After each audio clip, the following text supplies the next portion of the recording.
83 años han pasado desde el levantamiento indígena de enero de 1932 en El Salvador, una revuelta contra un estado oligárquico que había sumido a los pueblos originarios en la miseria y que terminó en la masacre de unos 40.000 indígenas a manos del ejército.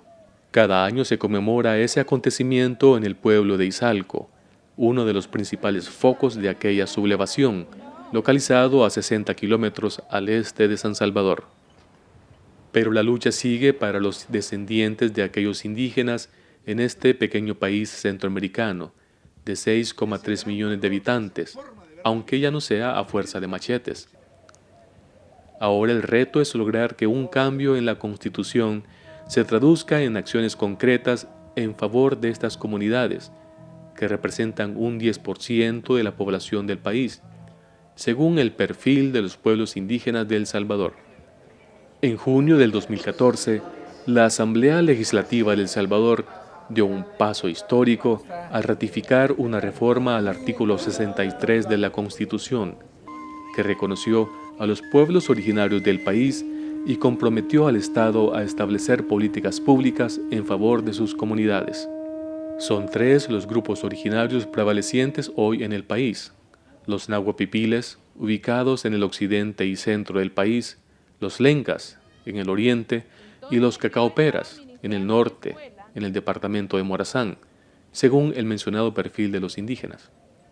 Porque digamos que éramos pueblos no reconocidos, invisibilizados, lo que no le permitía al Estado ni a los pueblos indígenas contar con todo un marco jurídico que garantizara, digamos, el reconocimiento y la implementación de los derechos de pueblos indígenas. Ha pasado casi un año desde que se ratificó la reforma, y las políticas públicas no aparecen por ningún lado, aunque, eso sí, ya se han abierto los espacios para discutirlas.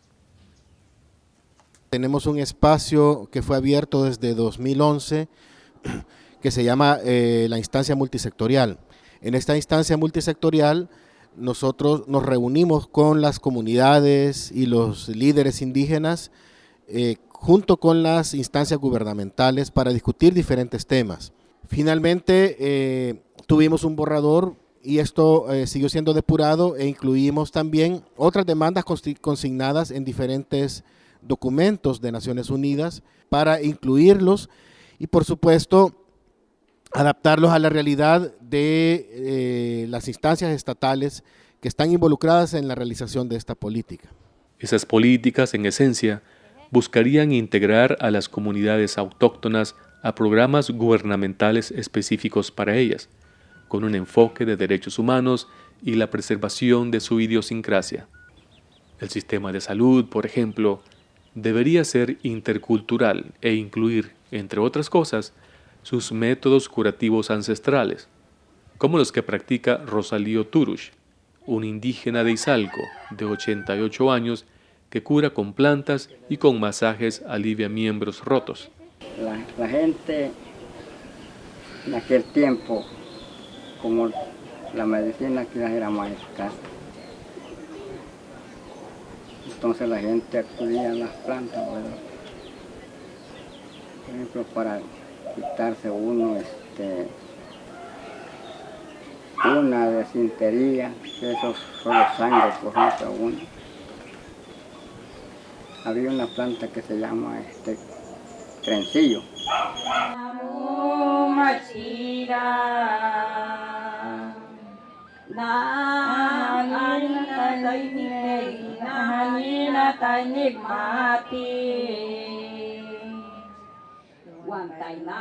En educación, entre tanto, tendrían que establecerse escuelas donde se enseñe el náhuatl y otras lenguas originarias, tal como lo recomendó James Amaya, el entonces relator especial de las Naciones Unidas sobre los derechos de los indígenas, en un informe sobre El Salvador del 2013.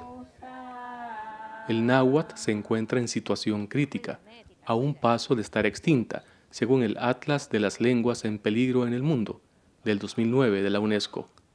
Solo unas 200 personas lo hablan en El Salvador. Una de ellas es Guillerma López, que se dedica con su familia a la fabricación de comales y otros objetos de barro.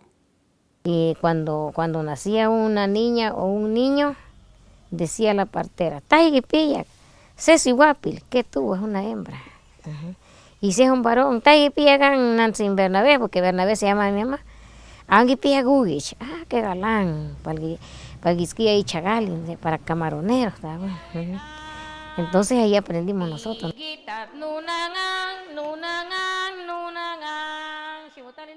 En la mañana paso toda la mañana ahí con los niños, dándoles clases para que ellos aprendan a platicar náhuatl. Y en la tarde vengo, si todavía tengo ganas de trabajar, hago comales o hago ollas.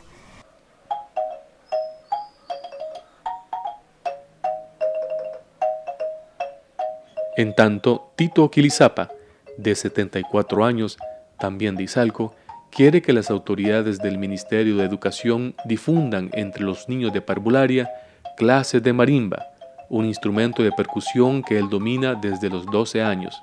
Empecé a jugar con mi marimba de 6 a 7 años y es lo que tengo en mente, de que por qué la marimba no llegar a las parvularias para que los niños conozcan lo que hice yo de pequeño. Además, el Estado debería de abordar con decisión el tema fundamental del acceso de las comunidades indígenas a sus tierras colectivas, usurpadas por los terratenientes para sembrar café, desde finales del siglo XIX. Otro reto para las comunidades y organizaciones indígenas es lograr que la Asamblea ratifique el Convenio 169 de la Organización Internacional del Trabajo, el instrumento internacional que protege a los pueblos originarios y obliga a los estados a tenerlos en cuenta en decisiones sobre temas que los involucran. Eso es precisamente lo que demandan los indígenas de El Salvador: comenzar a ser tenidos en cuenta por el Estado y la sociedad.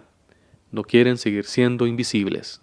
Desde San Salvador, El Salvador, para IPS Noticias, Edgardo Ayala.